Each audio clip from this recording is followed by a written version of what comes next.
Hi, this is Keith with Clear 2.0. Wanted to tell you a little bit about some of our new products and also our inline filters. So if you're not familiar with us overall, we're Clear 2.0 and we're different because for our inline filters, we're solid carbon block. So what that looks like is a solid piece of carbon. That means all of the water has to flow through the wall of the filter to be able to exit, and that's how we can give you cleaner water, as opposed to some of the granular carbon, which is the competitive products that you see out there.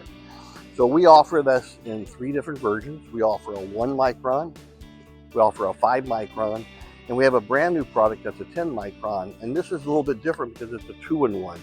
We're actually putting a pre-filter along the entire length of the filter. And in addition to that, we still have that same solid carbon on the inside. So you're going to get a high flow, but this is actually a much more cost-effective product, still giving you great performance overall. And you should find it for in the mid-20s at retail. This will be coming out at retail in the next few months overall, but it's available on Amazon and on our website as well. So it is available brand new for the show, and that's our Clear 2.0 2-in-1 inline filter.